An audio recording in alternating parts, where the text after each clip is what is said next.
également état bi nga xam ne ki ko doon wax foofu la toll.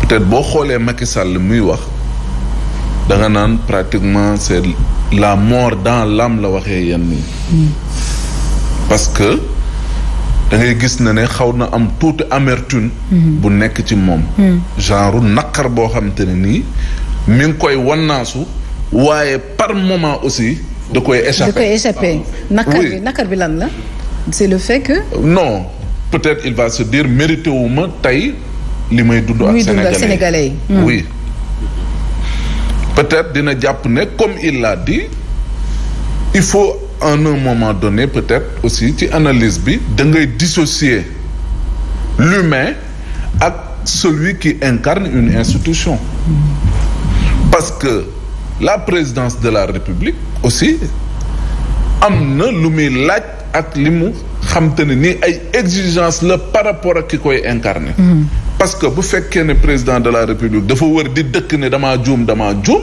mais loolu day nekk synonyme mu tey peut-être ñuy wax ne présidence de la République daan na parce que loolu moom mooy problème bi et bu demee moom waxuma ne nag juuma mais dama lay wax par rapport ak li muy incarné ak aussi est-ce que dafa war di fléchir wala dafa war di am benn taxawaay boo xam ne tout le temps day wane faiblesse devant ñi muy jiite parce que aussi président de la République mënoo ko nekk tey am état d'âme ci yenn yi kon donc moom la bëgg a wan fii et Macky je sais que dina présenter excuse mais bu nekkatul président de la République il va le faire parce que nit la te nangu ne il est faillible day juum par moment jël na ay décisions yoo xam te ne nii njuumte la et ça il faut l'accepter mais est-ce que da koy def ci bu mu nekkee président wala day bàyyi ba jeexal ba pare nangu ne amoon na yenn yoo xam te ne nii par moment il a été induit en erreur jël na ko et s'il fallait recommencer tey loolu du ci dellu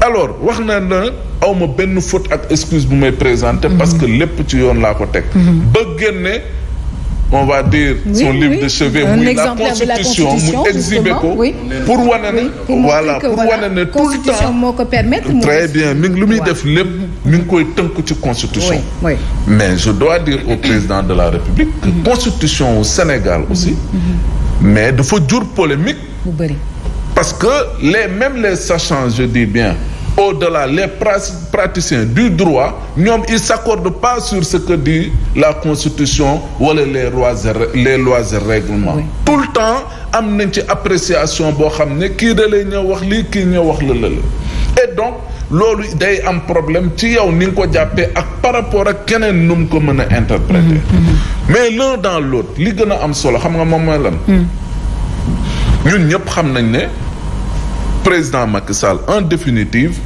def na lu baax mais am na fu mu juumee et loolu dañ ko koy nangul parce que nit kese la dañ ko koy nangul parce que aussi jiite moom moo metti et jiite ñoo xam ne bokkuñu ku nekk ak na muy gisee na muy xalaatee ak aussi conscience bi nga xam te ne nii moom la nit ñi di demee donc loolu boo ko nangoo da ngay xam ne véritablement que wax dëgg yàlla nañ ko nangul ne noonu la gisee mën nañ gisee neneen njuumte am na ci jeexal na ma ngay dem et li am solo moo di ne ñu war a liggéeyaat parce que lii tey lu ñu dund ak Macky Sall war nañu jàngal ne dañoo war a liggéeyaat ci bindaat suñu constitution ci bindaat suñuy lois et règlements ci xool hyper présidentialisme bi nga xam ne ñu ngi koy dundee ñu mën ko arrêter et également xool nan nañuy def pour suñuy institution gën a dëgër je crois l'essentiel loolu moo ci gën a am solo président Macky Sall moom nee na tout ce qui a été fait l'a été dans le respect strict de la constitution du Sénégal. Fabrice Nguema, j'aurais aimé que nga sànni si quelques kàddu si vous le permettez mais comme que heure bi def nañu 7h48 peut-être Mambay boo tàmbalee. ñu yegg ci kaw tribune. ñu yegg ci kaw tribune. très bien di nga may Fabrice mu daal di see. mais boo ma ko mayee ñu jaale waa direction générale des élections. Un de leurs agents a perdu la vie hier dans un accident vers Sindia. parce qu'il était en mission à Ziguinchor justement dans le cadre de la mise en place du matériel électoral, le dispositif. Et voilà. Il sera inhumé aujourd'hui à Touba. On n'a pas précisé l'heure, mais je pense que ce sera aux environs de 14h certainement. di masawu également njabootam. Il était au service de la nation. Parce que la DGE et l'administration territoriale, le commandement, comme le précisait Fabrice, ñoom ñoo yor organisation pratique. Voilà de l'élection présidentielle. Et ñu leen di masawu bu baax a baax. allahumma amiin ñu nuyu bu baax sunu xarit bi Mor Seck. Mor Seck ñu ngi koy nuyu bu baax a baax. te mu nekkoon détenu te mu génn léegi. Abdoulaye Diop moom mi ngi mag bu Thiès ñu koy nuyu bu baax. moom tam ñu ngi koy nuyu bu baax a baax. waaw moom fa lay liggéey ci mag ba. ay ca ñu yëg ci kaw tribune bi.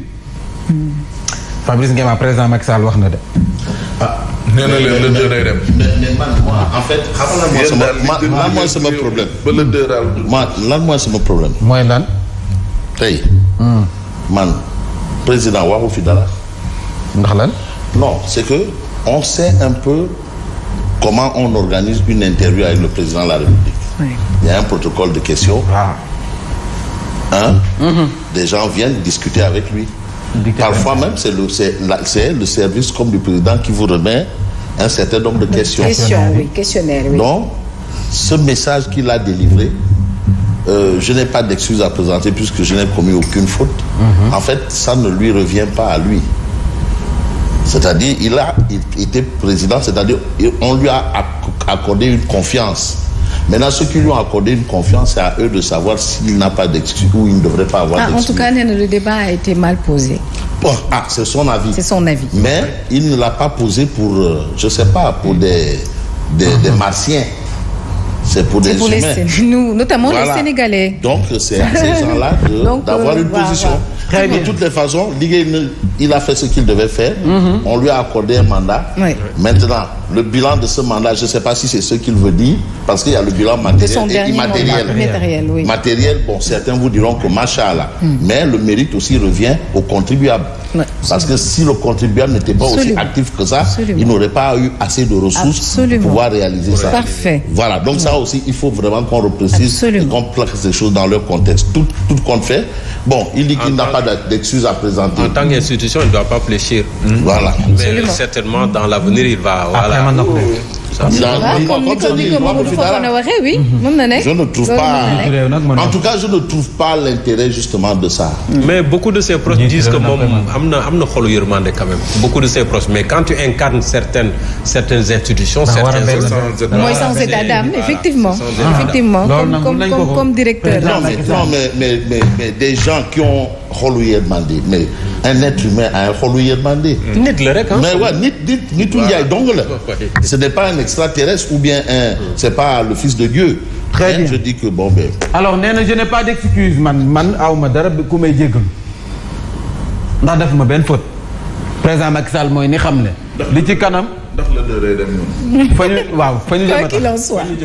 li ci kanam raw li gët tribune yéene kaay daal di dikk ci présidentielle bi nga xam ne moom la ñu dëgmal ci pandaw gi daanaka dimanche la bu ñu falul moom day dem moom non moom leer na moom loolu wax na ko loolu yàgg na ci loolu moom wax na ko nee na moom xoola nee ko dem naa rek non il y a 2 semaines sax tukki na fi tukki bi gaaw benn week-end dem Maroc dikkaat commencé na miin boo xefee sax commencé na miin Maroc antaan naa di dox Marrakech Casablanca ko dëkk neexee présidentielle bu 24 mars nee na ñoo scrutin lan à haut risque lu fu risque bu féete noonu lu ci xeeñ noonu ba defe ne lépp fu mu nekk mi nga aw ci yoon dina nekk au risque kat ku nekk ak say sondage waaw mais grave lañ joxe seen i sondage léegi sondage bi baax mooy bi ñuy wàññi ci kii bi est-ce que du ralliement moo tax ñu naan à haut risque ralliement yàgg naa am ci élection te nekk risque maintenant élection bu am ralliement am en tout cas roñ dem roñ ñu dikk moom loolu c'est que c'est une grande première aussi élection yu ni mel les décisions du Conseil constitutionnel ne souffrent d'aucune contestation. ñu nangul leen ko d'aucune. Non mais ba résultat bi il faut rappeler ba résultat bi les décisions du Conseil constitutionnel ne font pas. waaye Conseil constitutionnel bu ñu contesté nag. fii kenn contesté wu personne n'a contesté. Quand le Conseil constitutionnel va dire que c'est Mambay qui a gagné. Conseil constitutionnel ñenn ñi seen xel tey na ci de dafa leeragul rek.